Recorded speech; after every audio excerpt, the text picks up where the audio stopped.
Good morning, everyone. Thank you all for being here and joining us for a wonderful event regarding the topic. I think we're all here to talk about the DC nightlife, right? I think that's what this is about. Okay, because that's why I'm here. Seriously, it's housing, something that is very near and dear, obviously to me, obviously to our agency.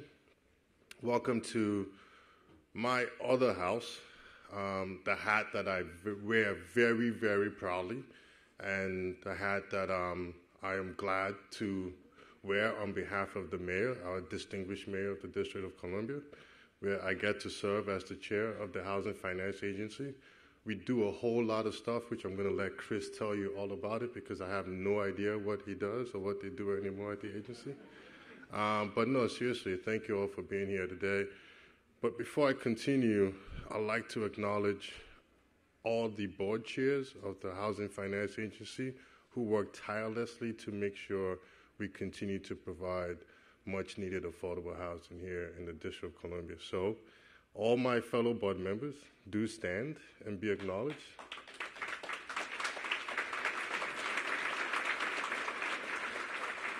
Wait, we're missing Steve. Where's Steve? Steve is in the back, my vice chair. Thank you all. Thanks for being here. Before we do anything, I'm sorry. My sincere apologies. My name is Bua Benitia, and I am the chair of the Housing Finance Agency. And every now and then, they would let me build affordable housing in the District of Columbia. So, thank you. But before we start, there was a very young man who we hold very dear to us that helped really move this agency leaps and bounds.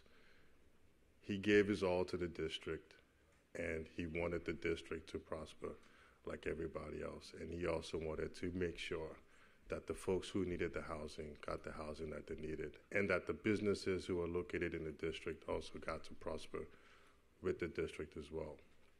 So there are going to be a number of things that we're going to do right now to honor him. So I ask that you bear with me to make sure that we start the acknowledgement that I said that we will start doing when I had the privilege of addressing him a couple of days ago. So before we do anything, first thing is, if we can all just stand and take a moment of silence in Mr. Todd Lee's honor.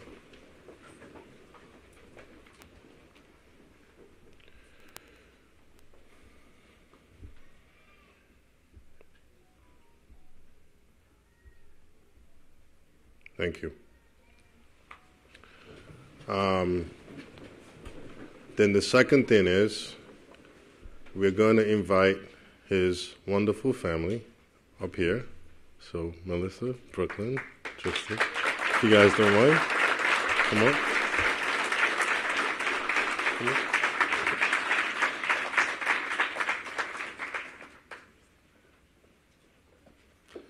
So the first order of business for us, please come help me. You guys ready? You guys ready? Yes. Awesome. Let's turn this around. Starting today, this auditorium is going to be known as the Todd A. Lee Auditorium.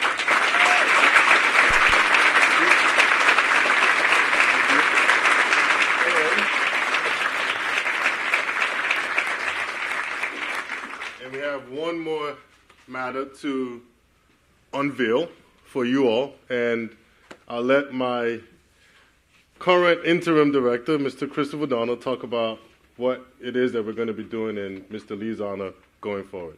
Christopher Donald, everybody. Thank you.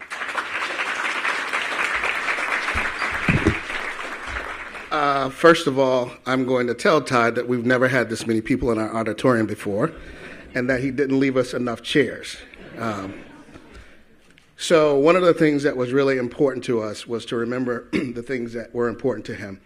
And so we are now establishing a scholarship, the Todd A. Lee Scholarship, which will be $25,000 a year for graduate students in real estate with a focus on affordable housing.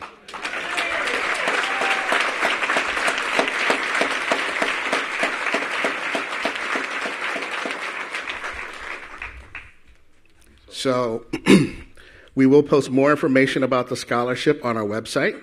We welcome folks to contribute as well, but the agency will seed it, and as long as we are here, that scholarship will remain.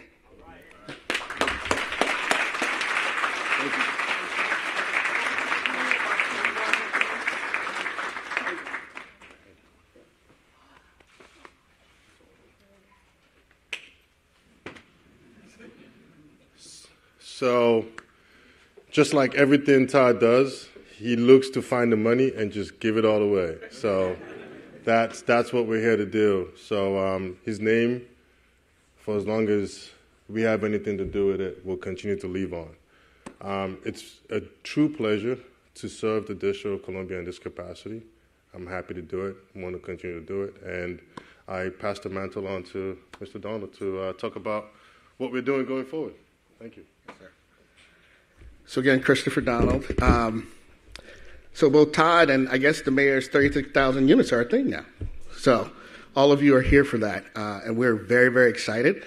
Our job at the DCHFA, Housing Finance Agency, is to finance affordable housing using tax-exempt bonds and low-income housing tax credits. And so we provide that support to a number of the deals that come through to get done. Last year, we produced about 1,600 units, and we financed $301 million in tax-exempt bonds. We also have several programs on the home ownership side, which assist first-time home buyers and provide down payment assistance. So at the end of the day, we work very closely with DHCD, DCHA, the Housing Authority, to bring together opportunities for the residents of the District of Columbia. The other thing that we're really excited about is this spring, in March, at the Mayor's March Madness event, we will be releasing an RFP for the redevelopment of this site. And so we want you all to look forward to that and look out for that, because it's an opportunity for us to produce more units towards that 36,000 unit goal. And with that, I would like to introduce the interim deputy mayor for planning and economic development, who, much like his predecessor, has more than one job. He actually has 4 jobs. Mr. John Falchecchio.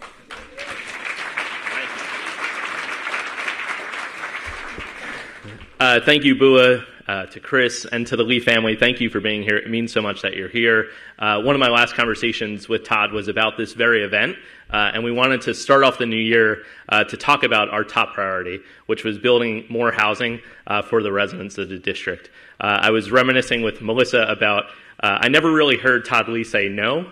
I just knew that when my idea was crazy, the crazier it was, the longer his pause was before he responded to me. And I said, so I never heard him say the word no. And I said, but Melissa, did you ever say no to him? And she said, all the time. So I appreciate you sharing that memory. And I think that although he's not standing here with us, we all know that today Todd Lee is with us. So thank you to the Lee family again.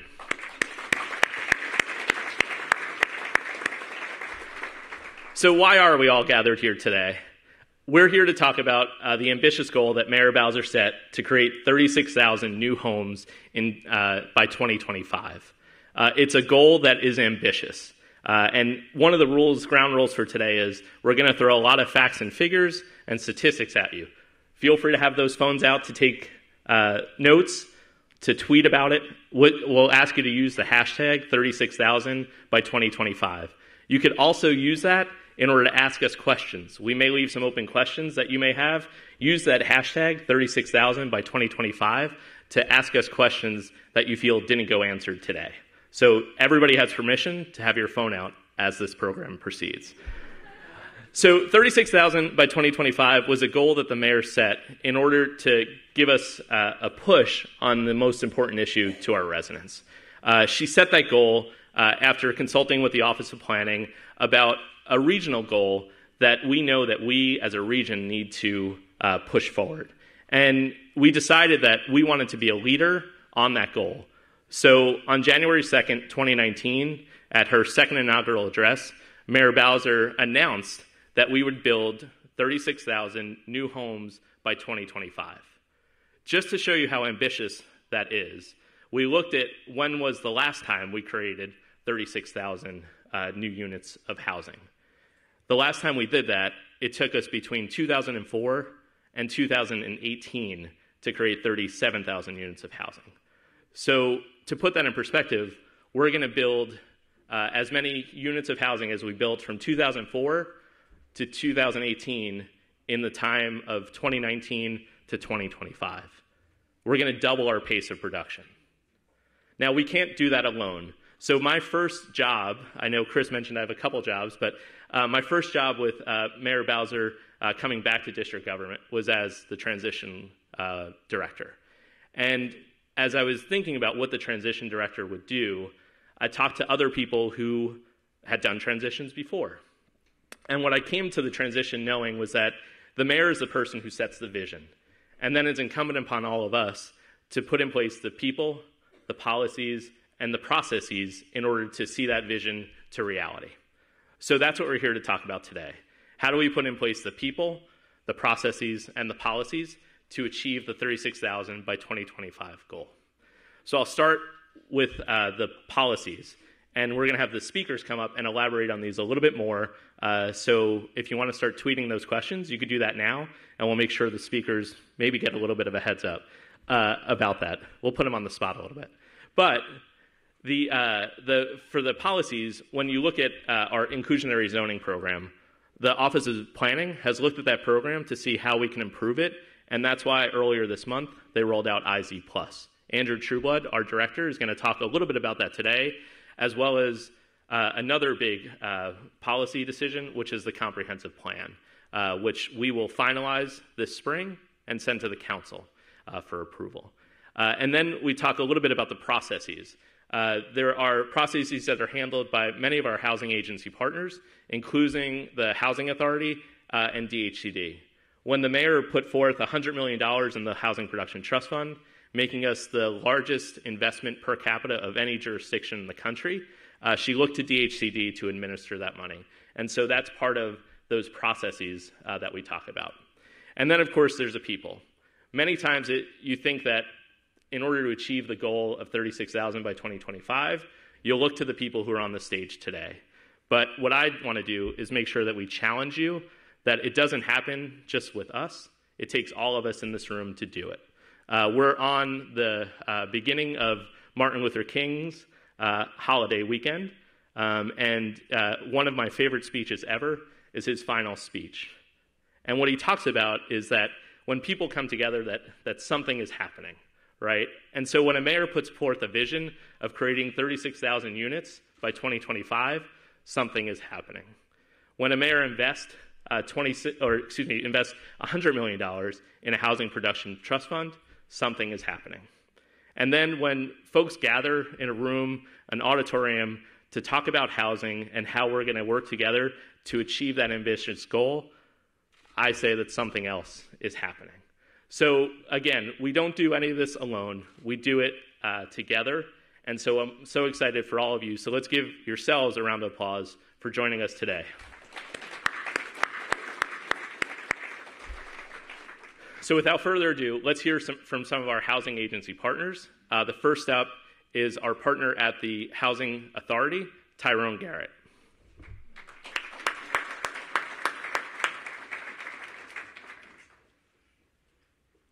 Good morning, everyone. Again, Tyrone Garrett, the Executive Director of the District of Columbia Housing Authority. And I also have with me my chairman, Neil Albert, who's standing over the side. I think I drew the short straw. But I say that in jest because we're all here because of one thing. We understand the need to provide affordable housing within the District of Columbia.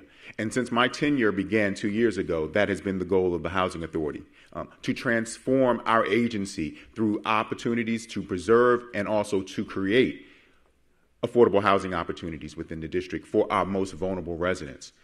But to do that, we realize you need a partnership.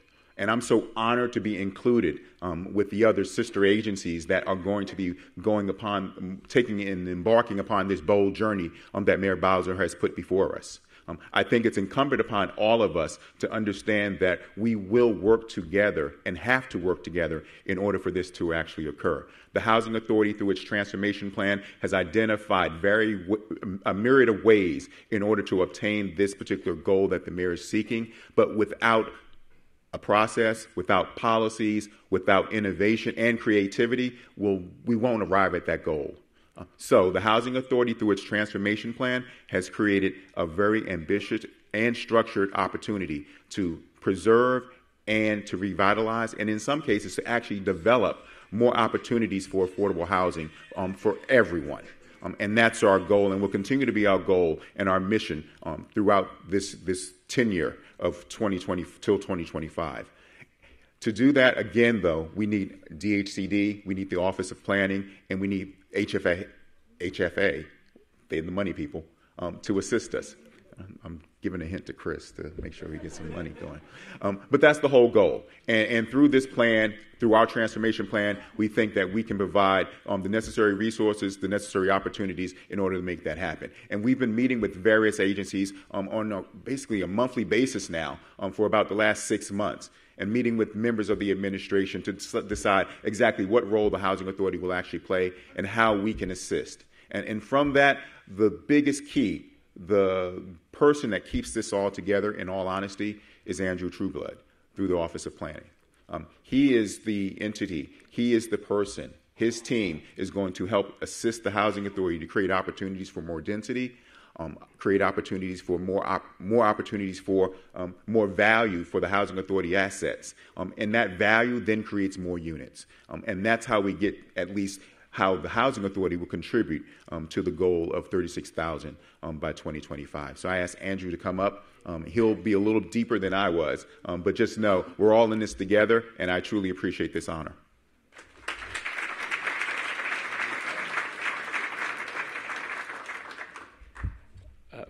Thank you for that. No pressure. I don't feel any pressure, so thank you. But honestly, that pales in comparison, I think, to the pressure that I feel, but I think we all feel to really address the housing needs in our system, and the housing needs in our city and the housing system. Before looking to 2020, it is worth just a quick look back at the last year, which I think helps set the table for where we are today.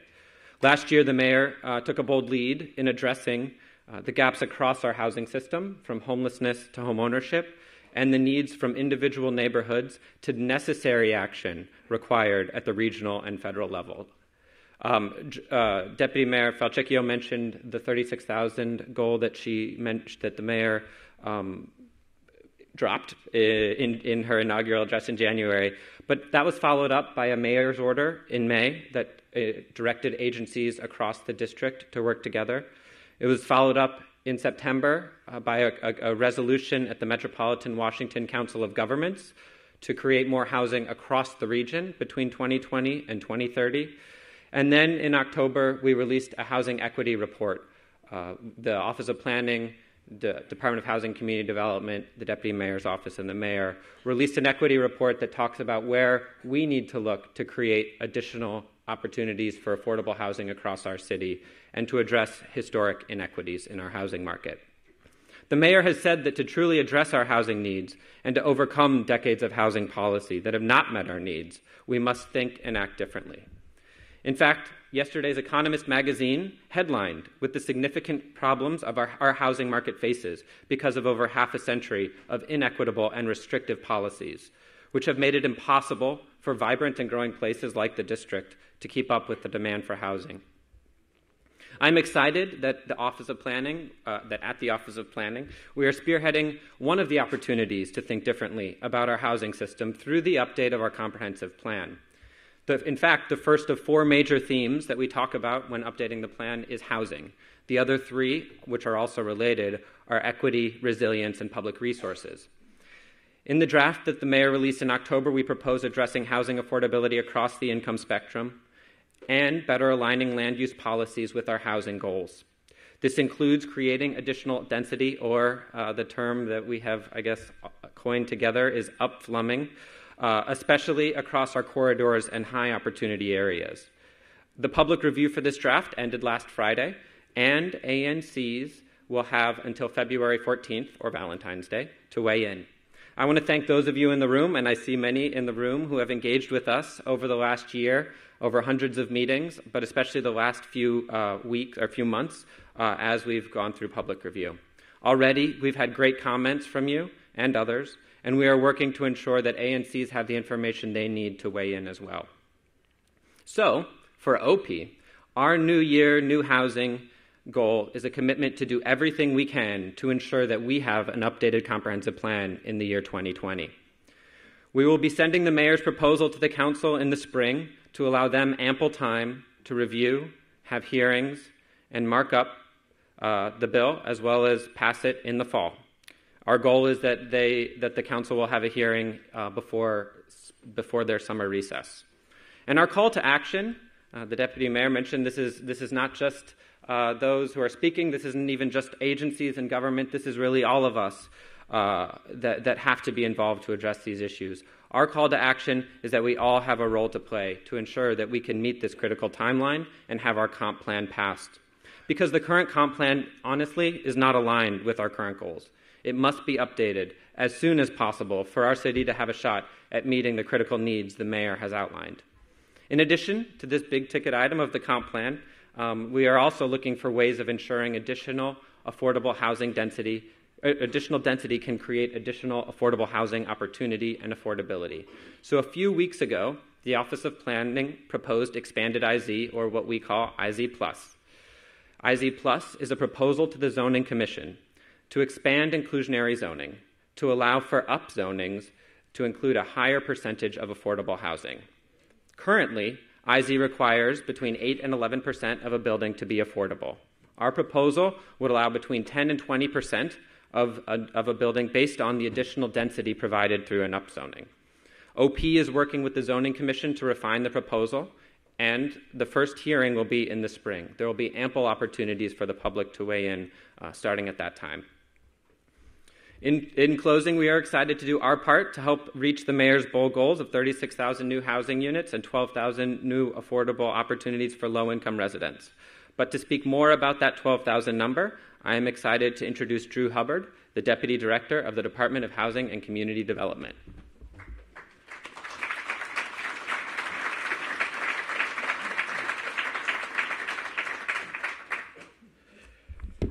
Good morning, everyone. Thank you, Andrew. Again, I'm Drew Hubbard with the HCD, and I'm happy to be here to bring greetings and updates on behalf of the HCD and Director Polly Donaldson. I would be remiss if I didn't start with recognizing some of the other leadership and staff from the HCD. Just, if you're in the room, just wave a hand. These are some of the people, just a fraction of the folks at the agency that make this work happen every day and push towards the mayor's goals for affordable housing. Earlier this week, we celebrated the release of Mayor Bowser's 2020 Accountability Report. At the event, she shared with district residents her view, looking at programs that impact the most people the fastest. For DHCD, those programs include inclusionary zoning, the Housing Production Trust Fund, and the Housing Preservation Fund. So first, and it follows nicely with Director Truebillett's remarks on inclusionary zoning, I'm excited to share that this is the 10th year of inclusionary zoning. And to me, that meant almost like a birthday party. I pushed for the theme of cakes, balloons, streamers, but I was told we had to stick to the New Year theme. So I was like, great, New Year's, cakes, balloons, streamers. But I guess I misread the memo, so we'll just stick to that. But in all seriousness, over the 10 years of the IZ program, the program has produced just about 1,000 units of affordable housing. And in the last 4 years alone, the IZ market has produced about 200 units a year. These units range in size from studios, 1 bedrooms, all the way up to 4 bedrooms. They deliver across the affordability spectrum and in all quadrants and in all 8 wards of the city. This will be an important production tool between now and 2025 as we work to produce the 36,000 units and the 12,000 affordable units that the mayor has pushed us to work towards. Next, some thoughts on what has already been mentioned as probably our most important and high-profile program, which is the Housing Production Trust Fund. Let's not forget that in 2015, Mayor Bowser doubled HPTF from $50 million to $100 million.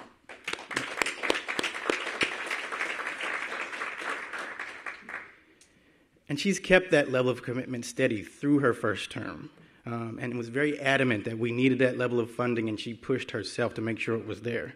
And that shows results. Since 2015, we've funded almost 100 projects out of the trust fund. That means that we've put out about $500 million of funding for affordable housing that produced nearly 6,000 units of affordable housing.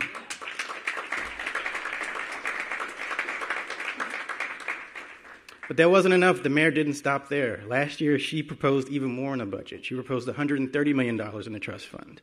We were able to have 116 approved in the budget, and we're grateful for those increases. But as the mayor has pushed us, we need more, because we need to do more. Just for perspective, our current competitive round of applications, we received 37 applications requesting over $370 million in gap funding from the trust fund. And what that correlates to is the total development cost of all those projects exceeds $1.5 billion in affordable housing. But you got to do the math with me. If we got $370 million in requests and we only have 116 on hand to use, the need is there. The demand is there. We need to push towards making sure all those units come online. So with almost 3 times the demand that we have, and without more, almost $1 billion in total development won't be realized for affordable housing construction. So we need to gather the strength and the talent of everyone in this room to push towards making sure all those units come to fruition. So, finally, and perhaps the most exciting for some of the audience, we also want to talk about our Housing Preservation Fund. This innovative tool actually came to us from the Mayor's Housing Preservation Strike Force recommendations, and it's delivering even more than we actually thought we could out of this new program. So in fiscal year 17, the Mayor provided $10 million to seed this fund, and it's a 3-to-1 leverage by our 2 fund managers, Capital Impact Partners and List DC. And that $10 million through the leverage becomes $40 million. The following year, another $9 million the mayor put into the budget, and the total available resource for preservation grew to $76 million. And now in its 3rd year, we are leveraging that fund to $116 million.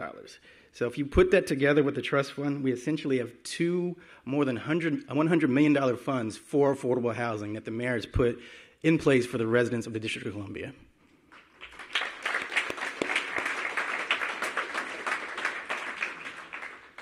So in real terms, what does that really correlate to? It's great to talk about money, but we're really talking about families and units to make sure that people can stay, live, prosper in this city. So since FY17, the Preservation Fund has preserved 1,300 units that would otherwise perhaps go to market rate or wouldn't get the funding needed to make sure they could upgrade those buildings so folks can have safe and affordable housing to live in. So with that, we're also excited to announce today that with the FY20 funding of $10 million, we're announcing a 3rd fund manager, the Low Income Investment Fund, or LIF as they are known. So welcome LIF to the preservation community in D.C.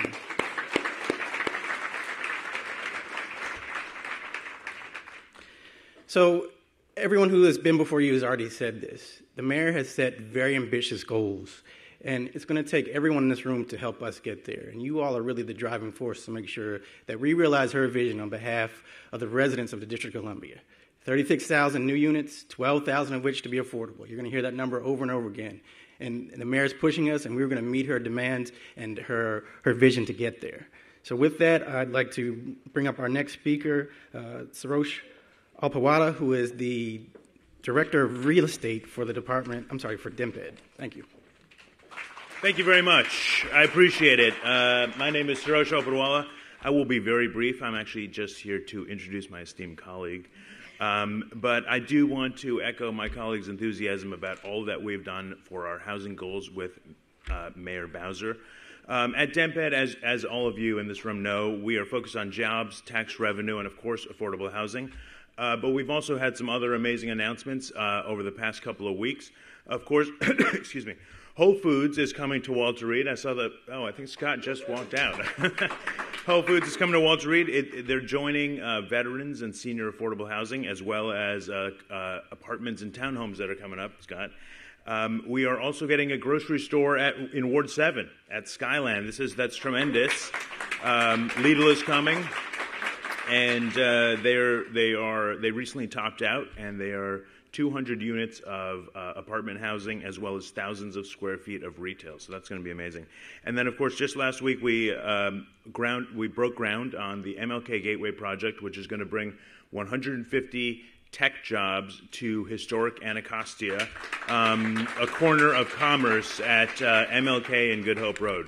So we're really excited about that. And of course, here on the U Street corridor, we are completing our Reimagining Reeves study, which we announced last March, which includes the Reeves Municipal Center, as well as 2 other publicly owned sites, and of course this site, the DC HFA headquarters. At DEMPED, we seek to maximize affordable housing, particularly on public land. But we also seek to create a mix of retail and amenities, recreational areas, community spaces that make neighborhoods and the district a desirable place to live. One such mixed-use community we are creating is the St. Elizabeth's campus. Here with me is Latrina Owens, the Executive Director of St. Elizabeth's, to tell you more about what's to come. Thank you, everyone.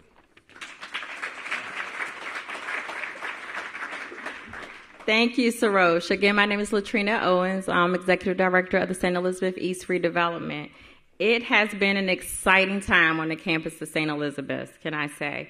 Mayor Bowser charged us with transforming this historic campus into a premier destination for sports, entertainment, housing, healthcare, and much more. And I am pleased to say that we are making progress. The transformation started with the Rise Center and Gateway Pavilion and followed with the mayor's opening of the Entertainment and Sports Arena, now the home of our world champion, Washington Mystics. In November 2019, we also welcomed our first residents to the residences of St. Elizabeth's and announced that Whitman Walker will open a state-of-the-art medical facility that will allow them to go from serving 5,000 people to 15,000 patients and clients annually at the new St. Elizabeth's East facility. And just this week, in partnership with the Department of Small and Local Business, we welcomed the St. Elizabeth's Clean Team, who is responsible for keeping the campus clear of loose litter and welcoming for our residents and visitors. On the horizon, and it's very bright, okay? You ready for this? The St. Elizabeth's development, there are a number of mixed-use projects that includes affordable rental and homeownership opportunities on different areas of the campus, creating the foundation for families, neighbors, new and old, lasting friendships, and strong communities. Today, we are also announcing the release of an RFP for the development of parcels 8, 9, and 13. Parcel 8 includes Building 100. This adaptive reuse project should be developed with the ability of a tenant to accommodate activities such as education, workforce development, business development needs for DC entrepreneurs and innovators. The district envisions a commercial office component and innovative incubator concept for creatives, such as dance studios, arts exhibits, and space for entrepreneurs. Parcel 9 includes Building 102. This is an adaptive reuse project, which also includes a buildable lot to the northeast of the site. The building should be designed and programmed for a commercial tenant and or educational uses. Lastly, Parcel 13, adjacent to the ESA, comprises just under 4 acres and can accommodate new construction. Zoning requires residential use on Parcel 13, and the district also envisions it appropriate for additional Class A office use with ground floor retail and 3 or more levels of below-ground parking. DEMPED will conduct a pre-response information session and site visit at the RISE Demonstration Center on Wednesday, January 28th at 11 a.m. The RFP can be found online at dmped.dc.gov. If you have not visited the St. Elizabeth campus, we have an opportunity for you to check it out at our DEMPED annual March Madness event, which will take place on March 24th at the Entertainment and Sports Arena. And lastly, the development of the St. Elizabeth campus is about the transformation of this area of the city into a vibrant destination east of the river that welcomes you to come and visit with an open invitation so that you can see the transformation for yourself. Thank you. And I would like to welcome our interim deputy mayor, John Falchecchio, back to the mic. Thanks, Latrina. So as you can see, there's a lot going on in 2020 in order to meet the mayor's goal of 36,000 new homes by 2025. Earlier, Mayor, I talked a little bit to the crowd about how you set a vision, and it's our job to put in place the people, the policies, and the processes to meet that vision. We also talked a little bit about Dr. King's final speech. And Mayor, I love all of your speeches, but my favorite speech is Dr. King's final speech. And in that, one of his lines, and I'll just paraphrase, is that when people gather together and stand up for that which is right, there's no stopping short of victory. And Mayor, as you can tell, with this crowd, there's no stopping short of victory on your goal of 36,000 new homes by 2025. With that, our Mayor, Muriel Bowser.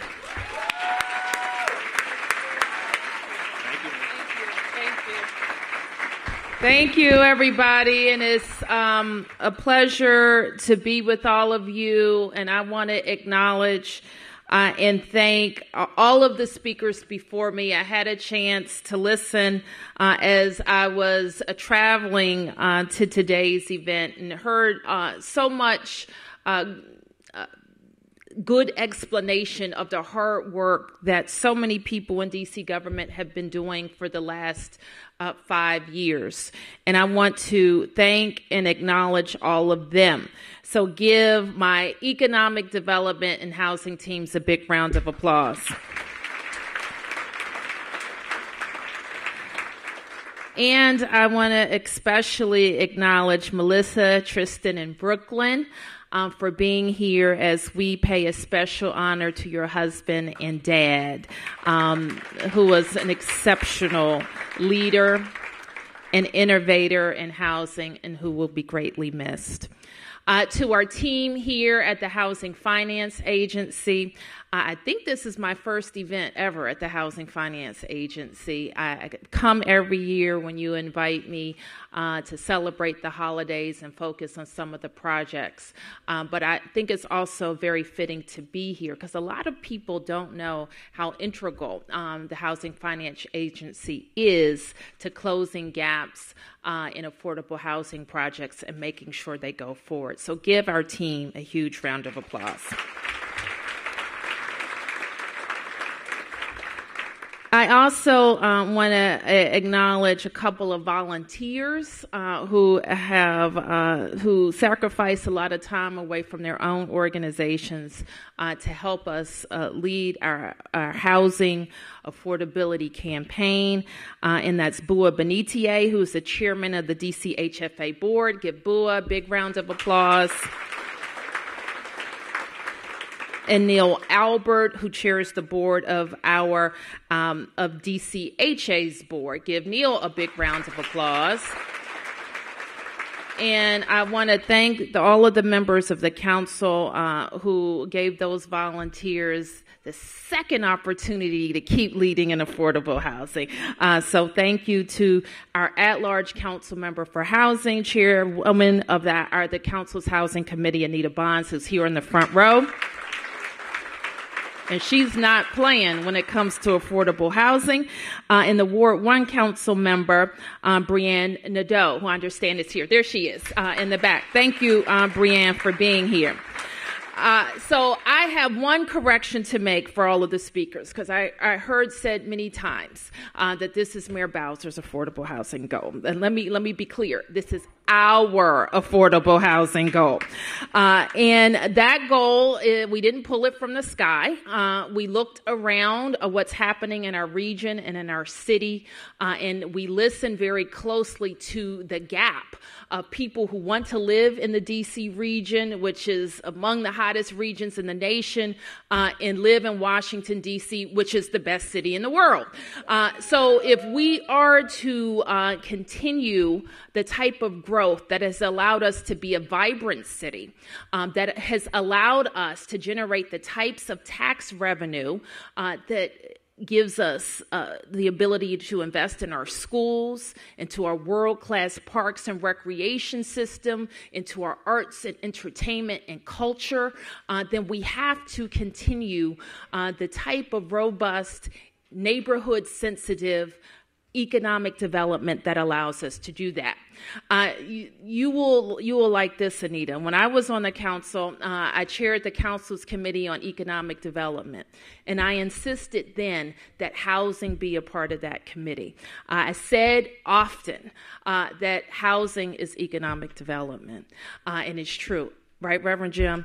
And economic development is not a bad word, because what it means is that we're generating jobs for D.C. residents, opportunities for D.C. businesses, and housing so that more people can afford to live in our growing and vibrant city. And that is exactly what this 36,000 unit goal is all about. Without a goal, we won't meet it. So we have to set the goal. Now, what's also very interesting, and I guess that you talked about this, Andrew, is sometimes when you have a big goal and you just throw it out there, nobody's responsible for it, so it never happens. And so what we did was look at every part of Washington, D.C., every neighborhood planning area, and look to see what those neighborhoods could absorb in new development, housing units, and affordable housing units. So every part of Washington, D.C. will be a part of us meeting our goal. And we know we can do it.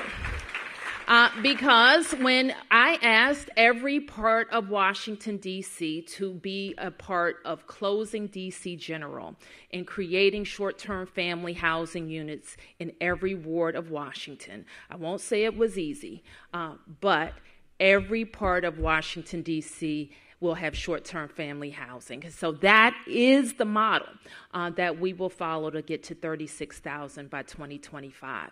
And why is 2025 critical? You heard John talk about how long it took to get to 36,000 units in the past. But there's some different things now. We have been very intentional about putting our housing agencies together and working in the deputy mayor's office to make sure everybody's focused on the goal. We have been very intentional with the Council of the District of Columbia to double our investment in the Housing Protection Trust Fund and to be consistent about it.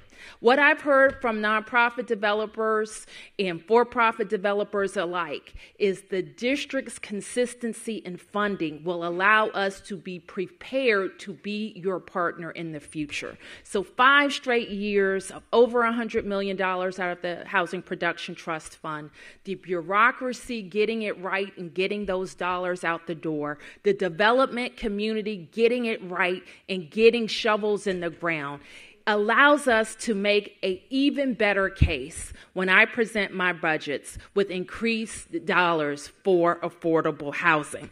But I must say this. You've got to be with me. Got to be with me on this, because what we know is when I put a number on affordable housing, it's because we have vetted what is and what can be done in the upcoming year. And when we know that number, we have to be willing to fight for it. Let's be real clear about what the number one priority is for DC residents. It is affordable housing. And that's people with very low incomes, and that's also for people with pretty robust incomes. People want to know that their hard-earned dollars will allow them to live a quality life in a great neighborhood in Washington, D.C. We take very seriously Our job, and I would dare say I speak for the council members in saying this as well, that our investments in schools, in roads, in safety, in parks, in transportation has made all 8 wards of the District of Columbia attractive places to live in Washington, D.C. And we are going to keep doing that job, keep building more units, keep coming up with innovative programs that get more D.C. residents in affordable homes. So I want to thank you for being here today. You heard a preview for many of my team. You'll be at March Madness to talk about the district parcels and other district opportunities that many of you will partner with us on. But we're also challenging you. We haven't determined that we have every tool or every fresh idea to get this done. So you're working with these numbers and projects each and every day. If you have something to tell us that will help us get there faster, we expect to hear that from you too.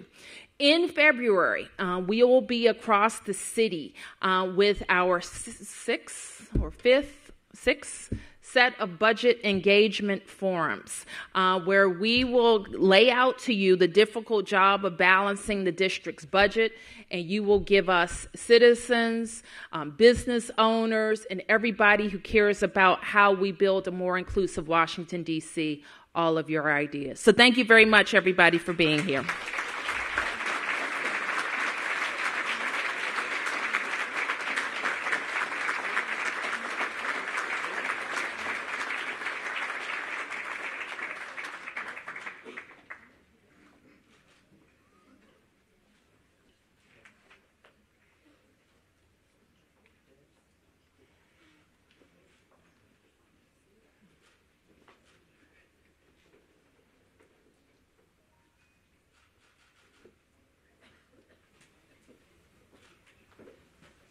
So, Mayor, that brings us to the end of our formal program. We want to thank everybody for coming.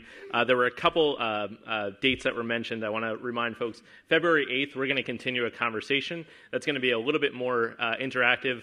We did a conversation at Wilson High School a few weeks ago. We're going to sort of emulate that on February 8th at Howard Theater. So look for the invite for that. We'll have that up on social media today. And then also March Madness. So March Madness is where we bring our housing partners together. And where the mayor has challenged us all to make housing a priority. Other agencies will be there as well to talk about opportunities to create more housing. So I want to thank you. There's also some tabling happening out in the lobby. All the initiatives that we talked about, there's even more information there. So thank you, everybody, for coming. Have a great day, and Happy New Year. Thank you.